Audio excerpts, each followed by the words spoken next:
Y Dios creó la tierra, el mar y los cielos.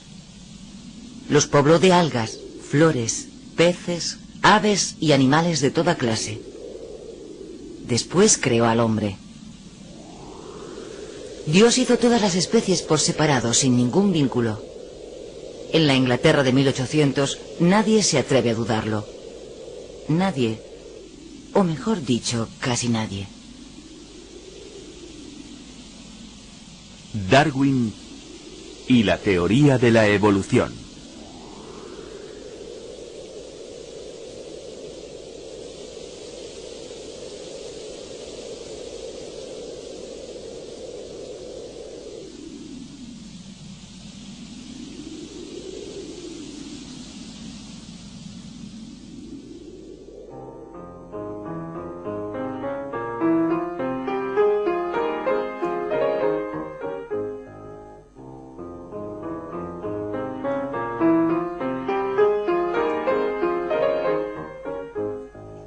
Nací en Shrewsbury, el 12 de febrero de 1809. Mi madre murió cuando yo tenía poco más de 8 años, y casi no recuerdo nada de ella, solo su lecho de muerte, su vestido de terciopelo negro y su costurero que era muy raro. Mi padre era muy corpulento, medía 6 pies y 12 pulgadas, era la persona más imponente de cuantas he conocido. Tenía un hermano y 4 hermanas. Vivíamos en una gran casa situada en la parte alta de Shrewsbury, por encima del río Severn.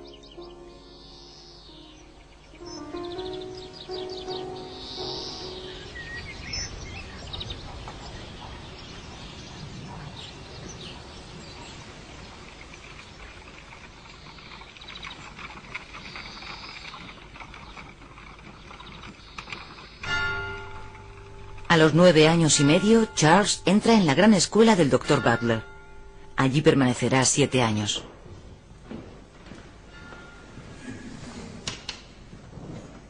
Nada podía ser peor para el desarrollo de mi mente que la escuela del Dr. Butler, porque era muy clásica. Lo único que impartían en ella era un poco de historia y geografía antiguas. Como medio de educación, para mí la escuela fue sencillamente inexistente.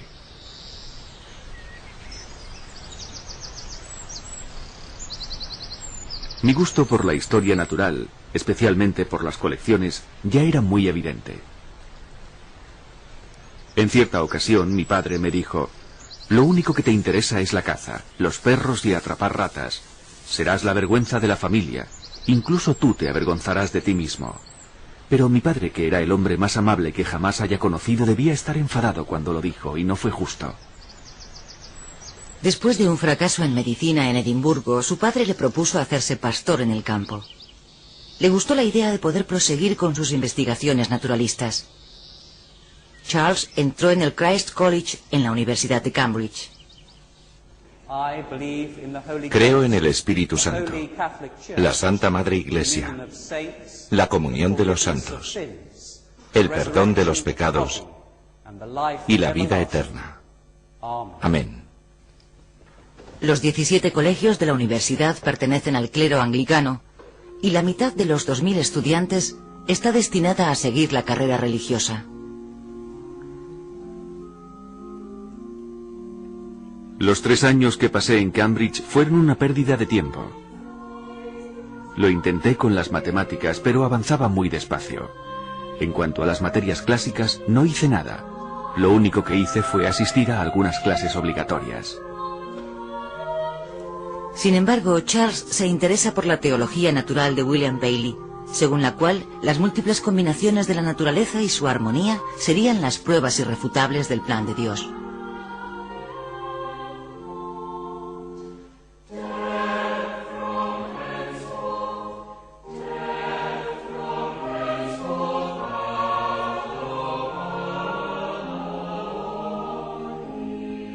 Mi gran pasión y mi mayor hobby era coleccionar coleópteros. Figura 1. ¿No es un Cycrus? Lo deduje siguiendo a Jean-Baptiste Lamarck. Figura 2. Es un magnífico Capricornio. ¿Pero cuál?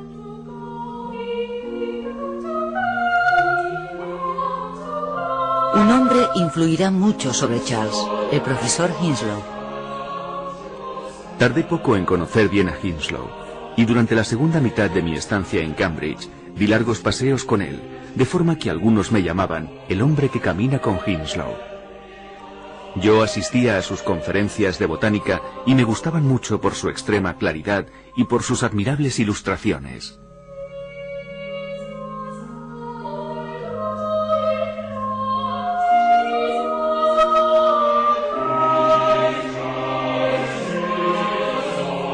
Hinslow convence a Charles para que estudie geología. Por aquella época, la nueva geología uniformitarista estaba representada en Inglaterra por Charles Lyell. Para Lyell, los fenómenos geológicos que contempla son los mismos que siempre han modelado la Tierra. Se han necesitado miles de años para producirse grandes efectos, tales como los levantamientos o hundimientos continentales, la erosión o la sedimentación.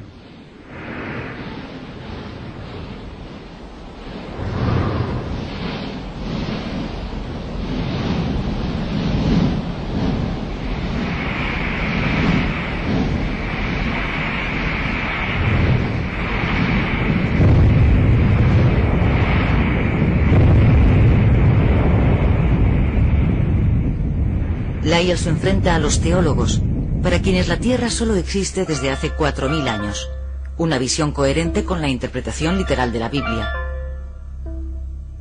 Porque el libro del Génesis dice que Dios creó al hombre en 6 días, que cada especie fue creada por separado y que el hombre se encuentra al final de la creación.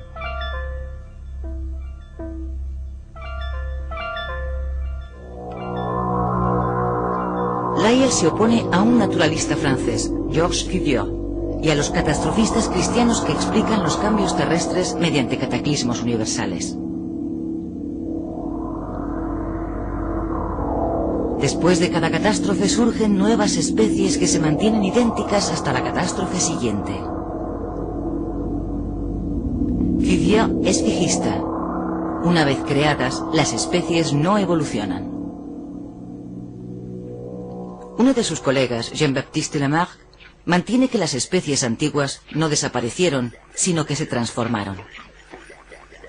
A partir de su clasificación de los invertebrados actuales y fósiles, sugiere que los organismos se transforman para adaptarse al medio y que sus modificaciones se transmiten por herencia.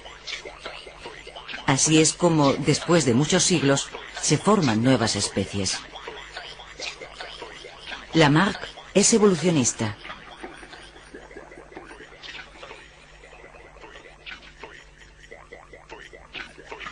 A Charles todavía no le interesan estos debates. Prosigue su formación con el geólogo Adam Sidgwick, que lo acepta como compañero en un viaje de estudios al país de Gales.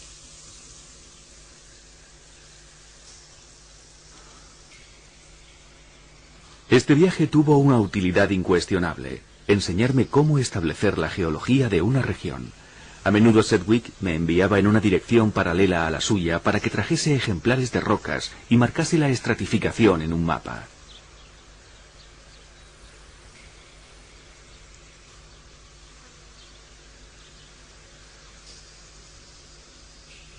Volví a Shrewsbury, ya que por aquel entonces, ni por la geología ni por cualquier otra ciencia, habría renunciado a los primeros días de caza.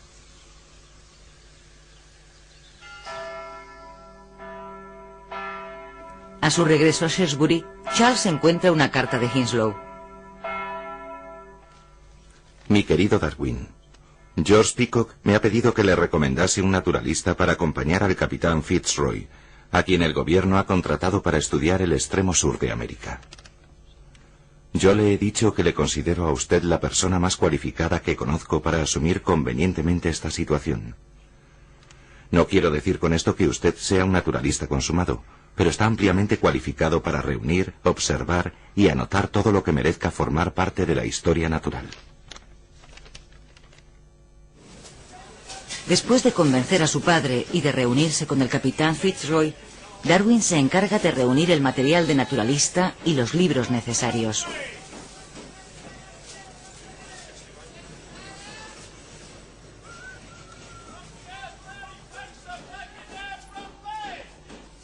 Diciembre de 1831.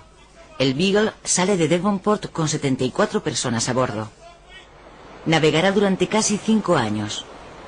De momento, el Beagle pone rumbo a Brasil.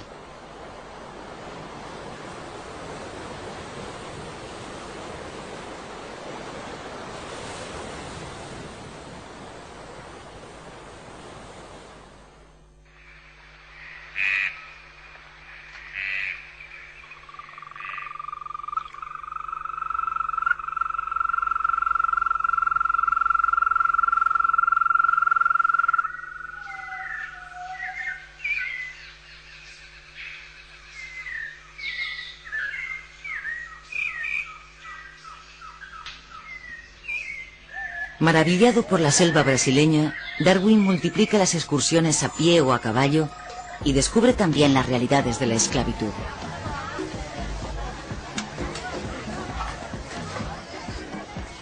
Creo que los esclavos son más felices de lo que se esperaban, aunque me temo que hay algunas excepciones. Espero que llegue el día en el que reivindiquen sus derechos y se olviden de vengarse del mal que les hemos hecho.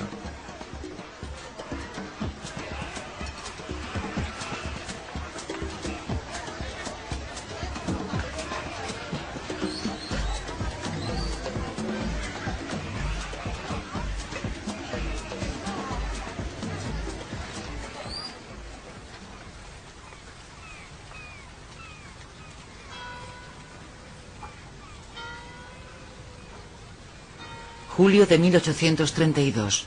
El Beagle se hace de nuevo a la mar rumbo a la Patagonia.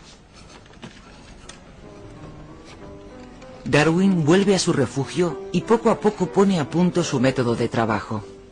Recoge, observa, describe, nombra y cataloga sus ejemplares. Los guarda en cajas o en frascos y se los envía a Henslow con regularidad.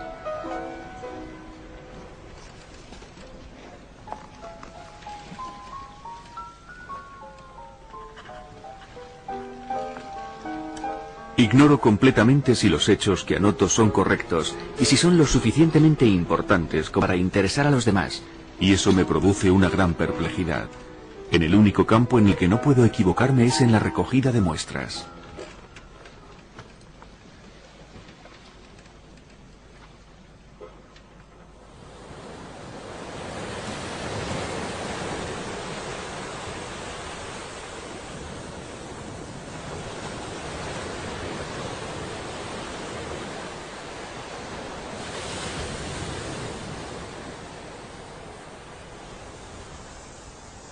...25 de septiembre.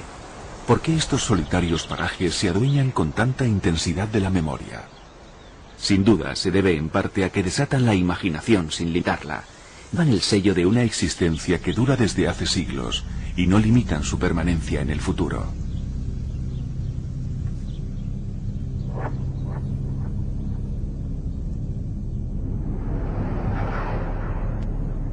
En Punta Alta, Darwin descubre numerosos esqueletos fósiles.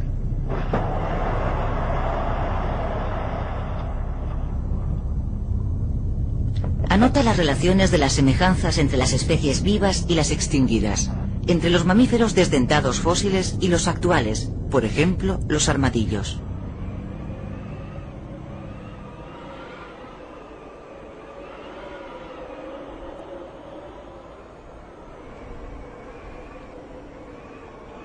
En la Tierra de Fuego, un grupo de fueguinos contempla la llegada del Beagle.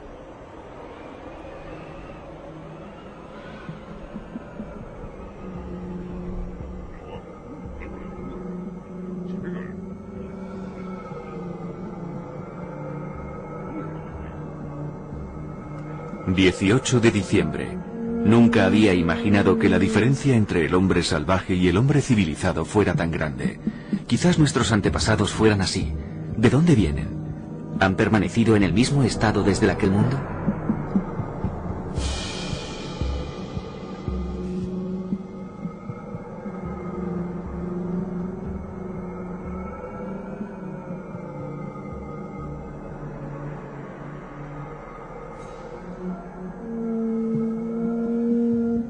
A bordo del Beagle hay 3 fueguinos.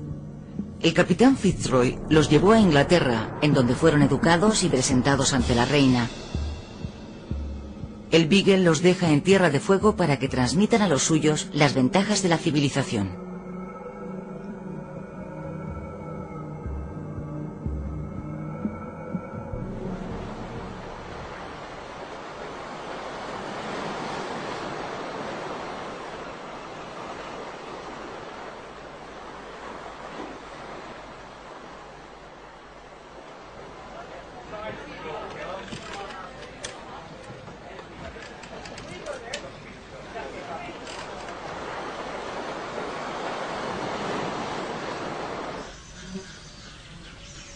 Los Andes, 1835. Darwin camina hacia Concepción.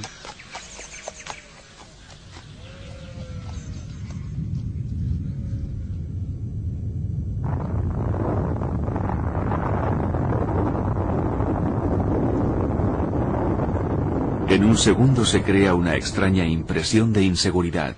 La tierra, símbolo de solidez, se agita bajo nuestros pies.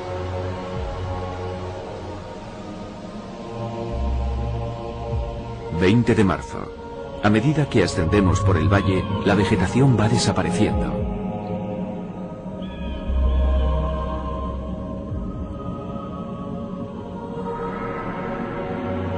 No puedo imaginar ninguna otra parte del mundo que muestre de una forma tan extraordinaria las fracturas de la corteza terrestre.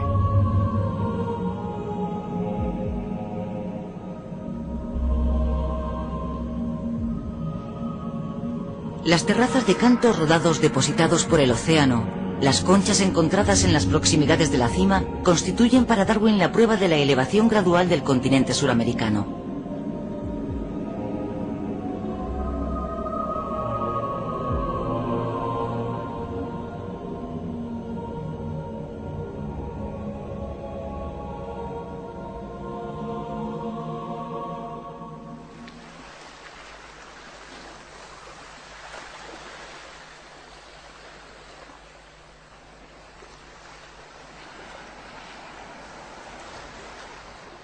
Al final del verano, el Beagle llega al archipiélago de las Galápagos.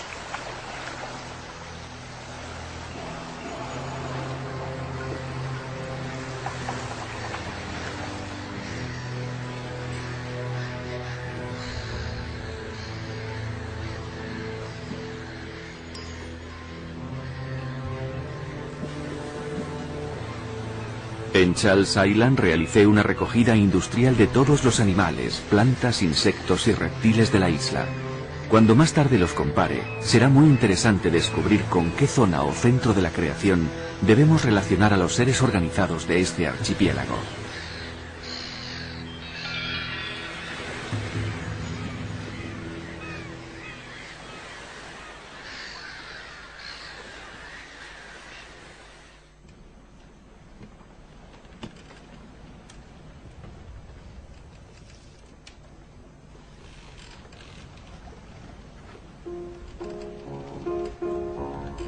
En el camino de regreso, al releer sus notas, Darwin sospecha que las variedades de aves de las diferentes islas tienen un origen común. Surgen las primeras dudas. ¿Realmente las especies son estables? En el camino del Beagle se encuentran Tahití, Nueva Zelanda, Australia, las Islas Coco, el Cabo de Buena Esperanza, Santa Elena, Bahía.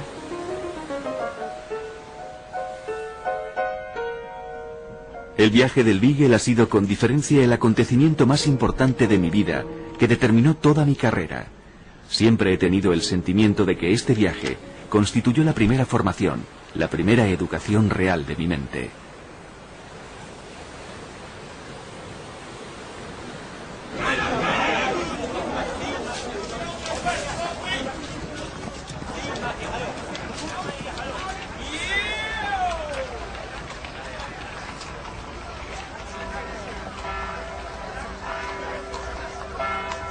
Darwin recorre Londres, visita instituciones y sociedades culturales en busca de naturalistas capaces de identificar esos ejemplares. Mi querido Hinslow, no he avanzado mucho con los grandes hombres. Creo que, como usted me dijo, están desbordados con sus propios asuntos.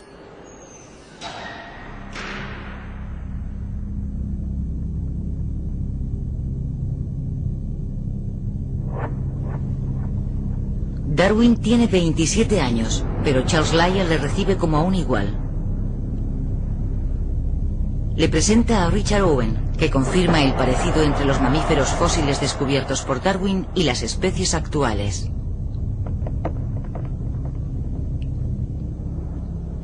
John Gould describe los pinzones de las Galápagos e identifica 13 nuevas especies.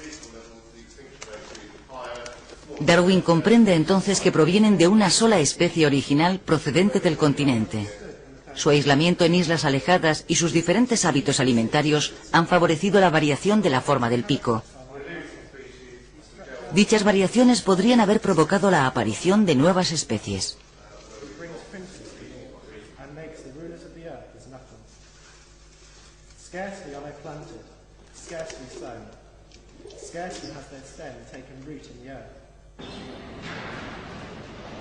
Me pareció que si reunía todo lo relacionado con la variación de los animales y de las plantas en estado doméstico y natural, quizás pudiésemos arrojar alguna luz sobre el tema en su conjunto.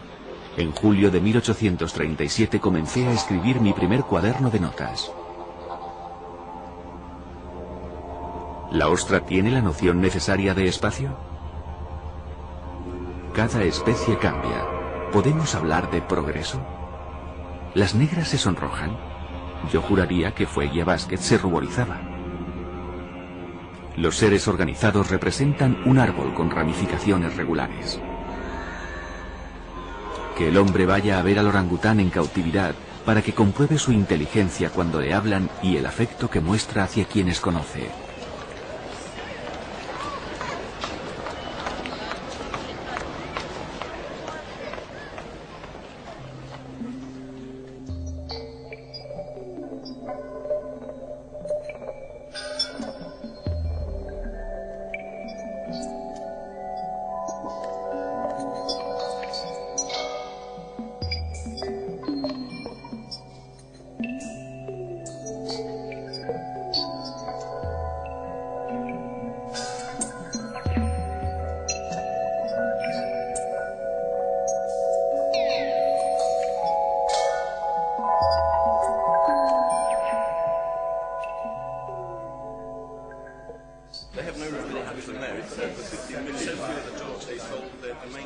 Darwin cena regularmente en el Ateneo, en donde se codea con la élite intelectual.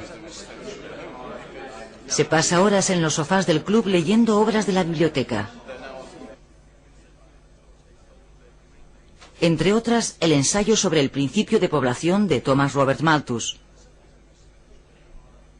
Malthus explica que los hombres se multiplican mucho más rápido de lo que aumenta la producción alimentaria. Como se producen más individuos de los que pueden sobrevivir, la lucha es necesaria y solo los más aptos sobreviven.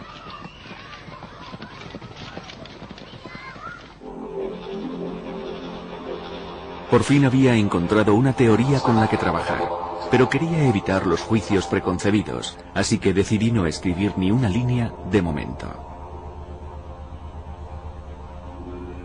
Y hasta 1859, 21 años más tarde, Darwin no se atrevió a publicar su teoría en El origen de las especies.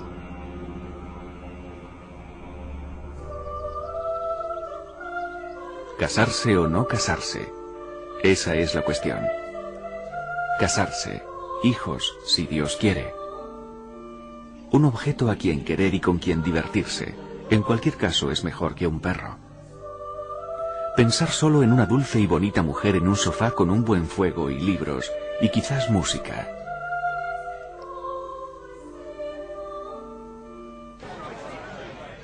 No casarse, nada de hijos, libertad para ir a donde uno quiera. Conversaciones de hombres inteligentes en los clubes, más dinero para libros. Una vez demostrada la necesidad del matrimonio, ¿cuándo? ¿Tarde o temprano? La respuesta fue temprano. Eligió a Emma Whitwood, su prima hermana. Se conocían desde siempre y ella había sido testigo de su creciente pasión por la historia natural.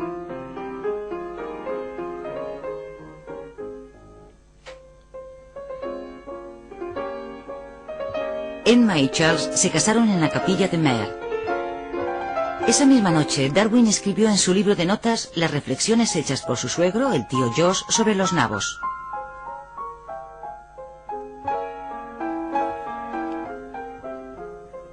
Unos días más tarde, compra un piano para Emma. A partir de ese momento, la vida familiar y la ciencia estarán profundamente ligadas.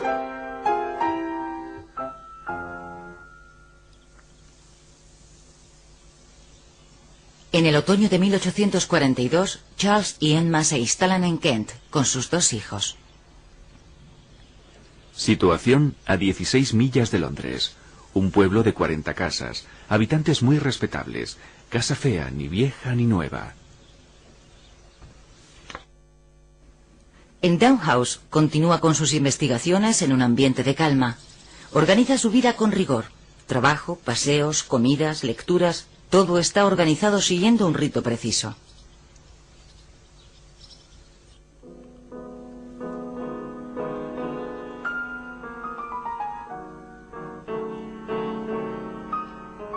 Lleva un tren de vida confortable.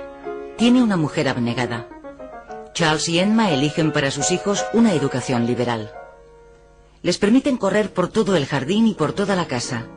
El único lugar prohibido es el despacho del padre.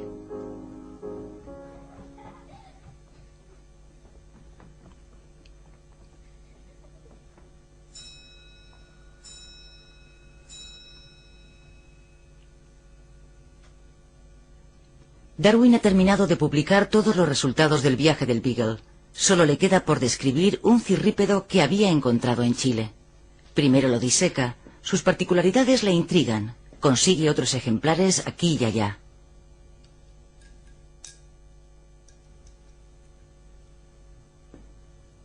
Me he convertido en un hombre con una sola idea: cirrípedos a todas horas.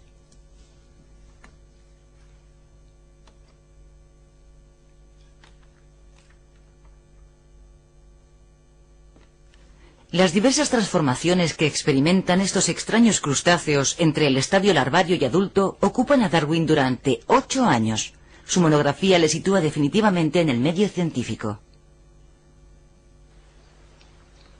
La salud de Darwin es precaria. Para curarse acude regularmente a Malvern a tomar las aguas. Tratamientos y paseos por las colinas le producen un efecto beneficioso. Así que envía allí a su hija Annie, que ha caído gravemente enferma. Querida Emma, Annie se ha sumido en un dulce sueño al mediodía de hoy. Nuestra pobre y querida hija ha tenido una vida muy corta, pero espero que haya sido feliz. A los 15 días, Emma trae al mundo a Horace, su 9º hijo.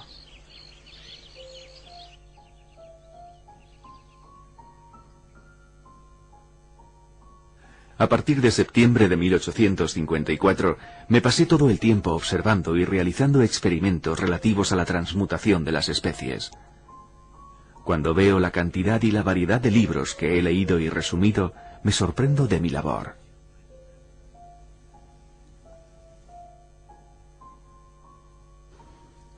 A través de su correspondencia sigue preguntando a lectores de revistas, a criadores y a amigos.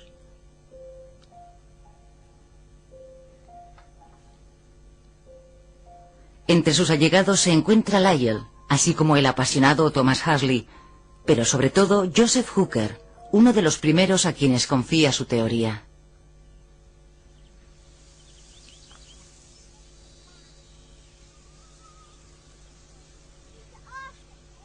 El jardín de Downhouse sirve de campo de observación y experimentación. Darwin se hace criador de palomas para estudiar más de cerca el mecanismo de la selección artificial.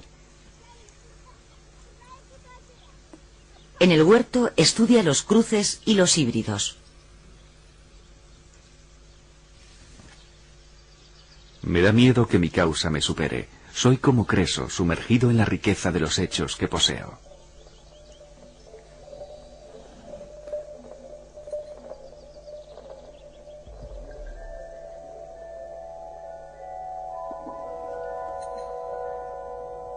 En su despacho se acumulan los esqueletos. He reconstruido esqueletos de pato salvaje y doméstico. Qué bueno el olor del pato bien guisado.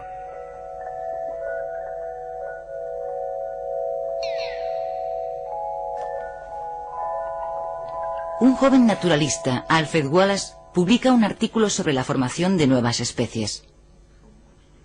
Lyell y Hooker temen que Darwin se vea desposeído y le empujan a publicar su teoría. Organizan la lectura de un comunicado común de los textos de Wallace y Darwin en el transcurso de una reunión de la Linnean Society.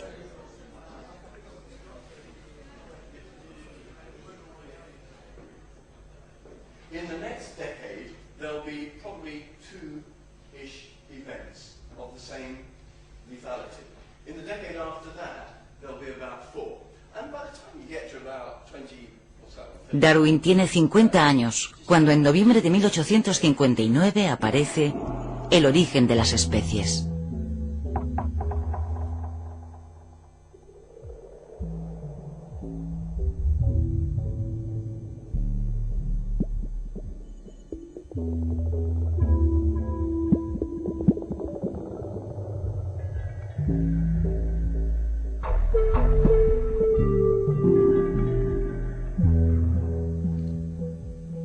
Todos los seres vivos, salvajes o domésticos, presentan variaciones.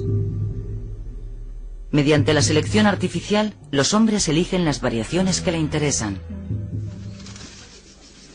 De este modo, en la cría de palomas domésticas, el hombre ha creado, a partir de la forma salvaje, las Bisset, una raza que presenta una extraordinaria variedad.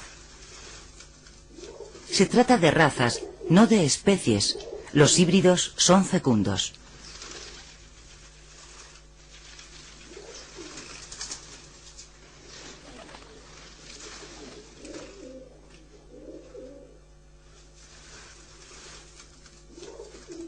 En la selección artificial, el hombre solo puede acumular las variaciones que se presentan.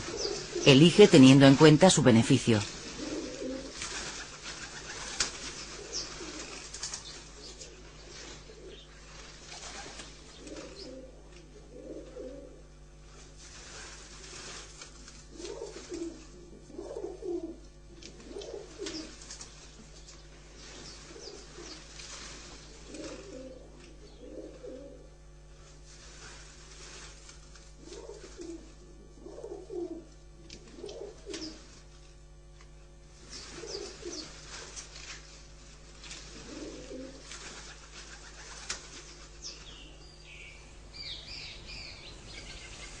Darwin comprueba que en la naturaleza es difícil discernir entre especie y variedad.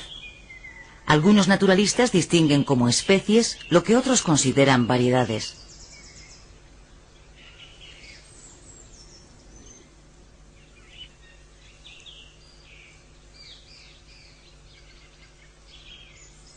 A medida que van apareciendo estados intermedios, se van desvaneciendo los límites de la especie. Para Darwin, las variedades, en un primer momento ligeras y después más pronunciadas, son especies nacientes.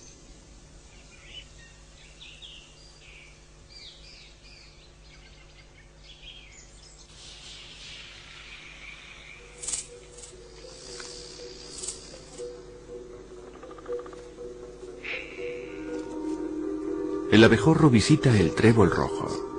Si el abejorro desapareciese, el trébol rojo empezaría a escasear o desaparecería por completo.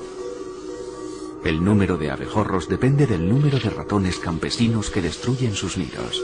El número de ratones campesinos depende sobre todo del número de gatos. Las especies, dotadas de una fecundidad sin límites, se enfrentan. La lucha por la existencia es una regulación que impone el entorno y selecciona a los portadores de variaciones ventajosas, eliminando a los desfavorecidos.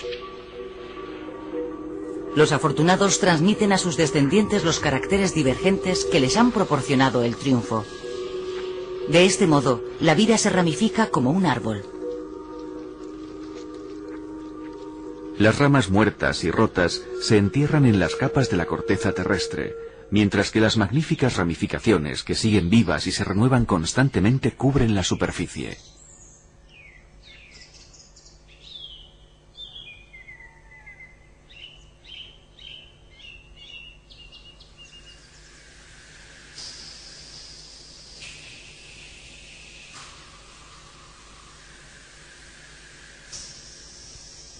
La selección natural solo puede actuar a paso lento. Lleva al perfeccionamiento de cada criatura. Se adueña de cada mejora con una seguridad infalible.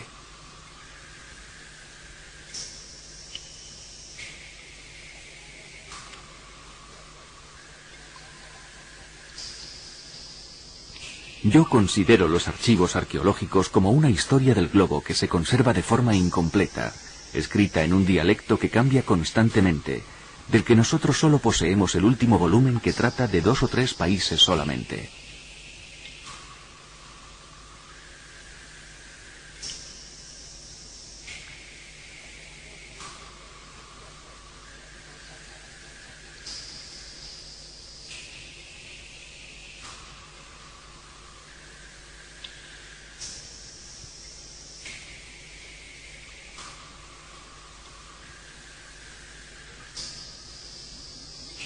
En un futuro lejano veo que se abrirán caminos hacia investigaciones más importantes sobre la adquisición necesariamente gradual de todas las facultades y de todas las aptitudes mentales, un hecho que arrojará luz sobre el origen del hombre y sobre su historia.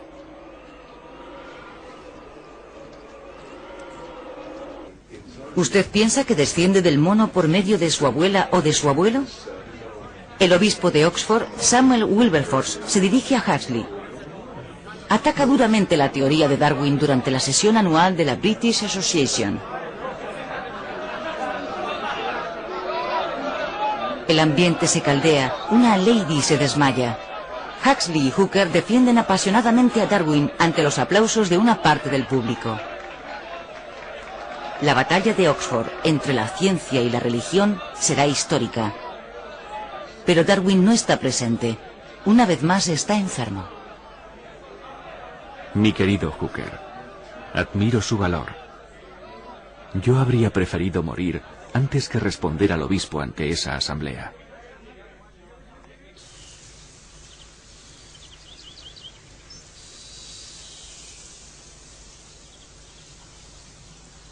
En Down, Darwin sigue ocupando todo su tiempo.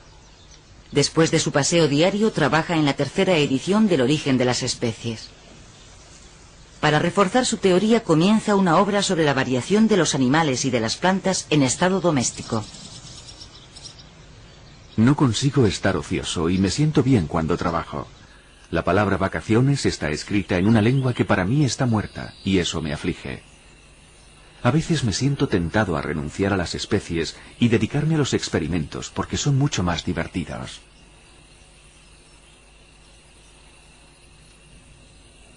Fascinado por el papel de los insectos en la fecundación de las orquídeas, Darwin concluye que la naturaleza tolera la autofecundación, pero favorece los cruces.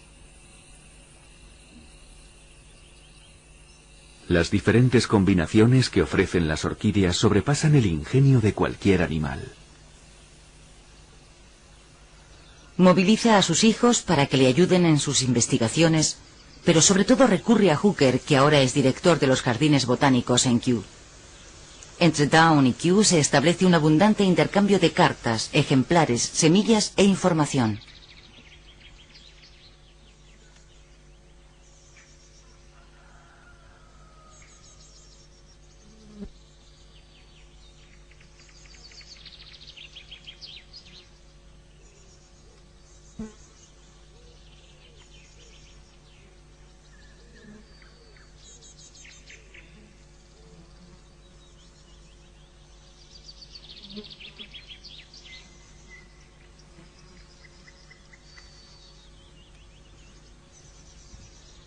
Dos tipos de plantas acaparan la atención de Darwin: las plantas insectívoras y las plantas trepadoras. Trata a las plantas carnívoras como a seres vivos. Las habla, las alimenta con comida o sustancias químicas. Comprueba las analogías entre el reino animal y el reino vegetal. Las plantas respiran, ingieren, digieren, expulsan.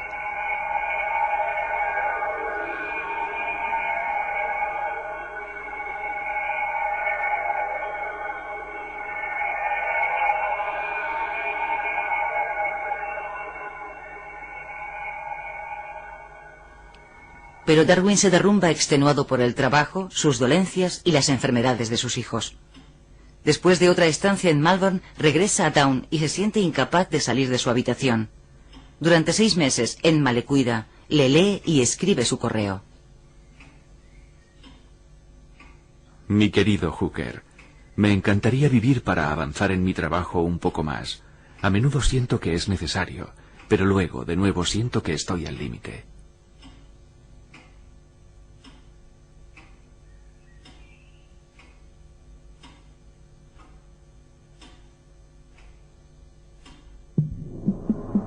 Ha llegado el libro de los monos. Declaro que nunca he leído algo tan grandioso. Así es como Darwin acoge el libro que Huxley acaba de publicar.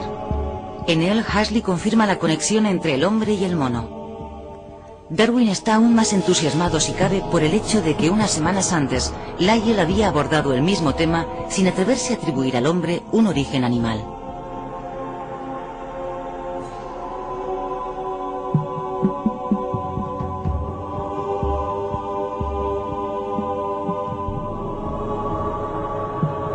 Darwin también se decide a publicar. Cuando en 1871 aparece La filiación del hombre, Darwin tiene 62 años. En él evidencia la conexión genealógica entre el hombre y la serie animal. En primer lugar, examina las similitudes de la estructura corporal. ¿Hay algo más admirable que el hecho de la mano para coger, el pie o la pezuña para andar, el ala del murciélago para volar o la aleta de la marsopla para nadar se batan en el mismo plano? ¿Y que la posición de los huesos y su número sean tan semejantes que todos puedan clasificarse o designarse bajo los mismos nombres? En este hecho vemos un profundo nexo de unión entre los seres orgánicos de las mismas grandes clases, un nexo cuya ilustración constituye el objeto y el fundamento del sistema natural.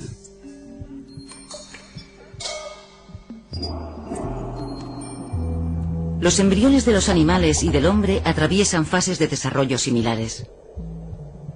En las primeras fases embrionarias hay una gran similitud entre el hombre y el resto de los animales, pero sus diferencias se acentúan en el transcurso de las etapas posteriores.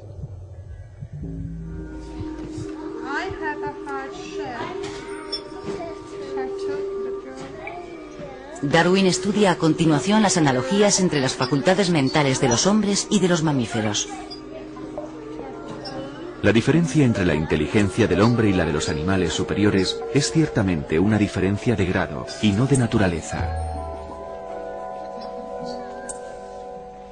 Comparten emociones y capacidades comunes como la curiosidad, la atención, la memoria y la imaginación. Sin embargo, el hombre es el único que ha desarrollado tanto la capacidad de abstracción, el sentido de la belleza, del misterio y de lo divino.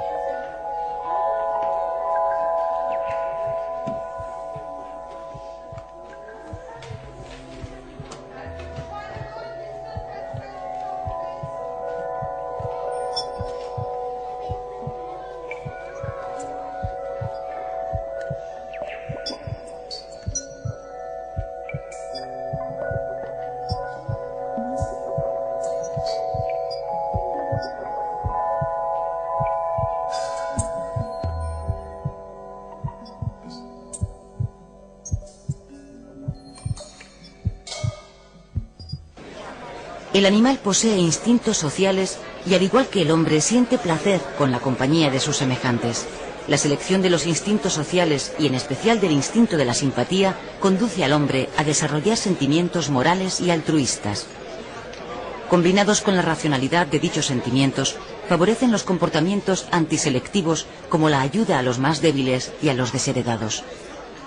De este modo, la civilización permite invertir la acción de la selección natural.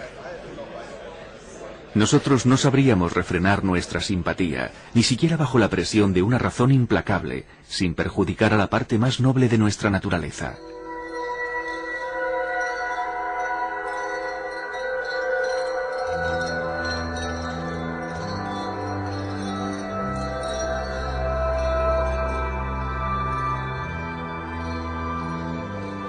Para Darwin, el primer vector del altruismo es el instinto de copular y procrear.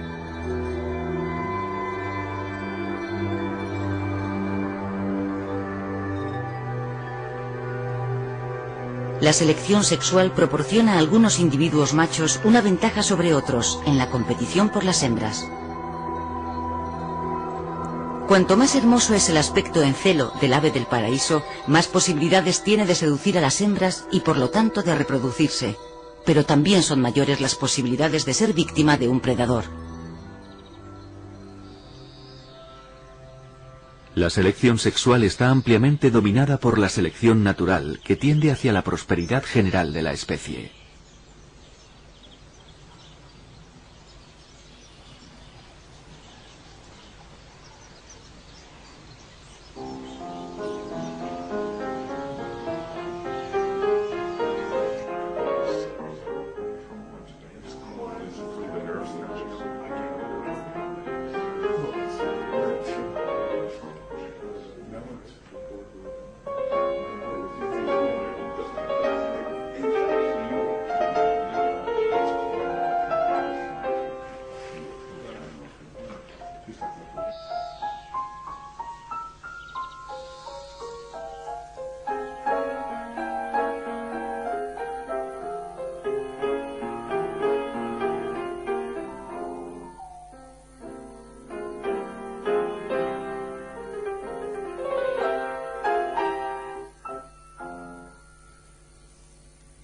Los que afirman que la ciencia nunca podrá resolver tal o cual problema son los que saben muy poco, no los que saben mucho.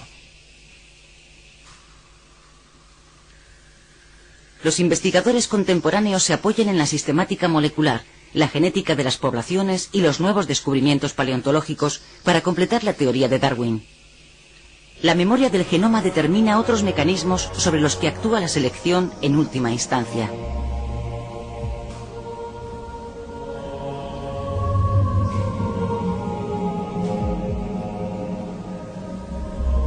La biología permite comprender que la base física de los fenómenos hereditarios está constituida por genes. Los genes se localizan en los cromosomas y se transmiten a los descendientes. A veces pueden variar por mutación. Como intuyó Darwin, la procreación sexual es un factor constante de renovación. Gracias a la recombinación de los genes, la procreación sexual abre un amplio campo para las variaciones.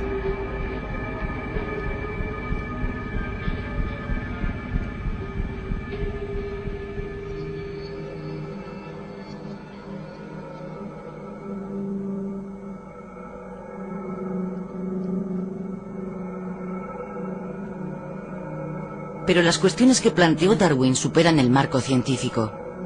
Somos conscientes de la relación de dependencia que mantenemos con nuestro entorno y de los grandes efectos que puede tener en el futuro la suma de nuestras pequeñas acciones.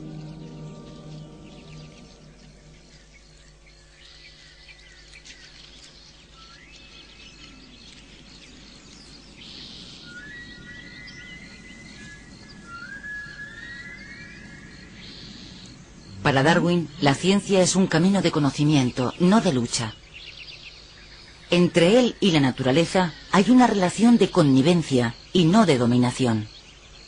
Él pregunta sin descanso e intenta comprender. Para nosotros, el misterio del comienzo de todas las cosas es incomprensible. Yo no puedo pretender arrojar un poco de luz sobre unos problemas tan oscuros. Mi aptitud para seguir el encadenamiento de unos razonamientos puramente abstractos es muy limitada. Mi memoria es vasta, pero vaga. Siempre me he esforzado por mantener una mente abierta que me permitiera renunciar a una hipótesis, por muy querida que me fuera, cuando los hechos se oponían de forma manifiesta. Haber contribuido, aunque haya sido modestamente, al progreso de las ciencias naturales, ha sido la mejor forma de emplear mi vida.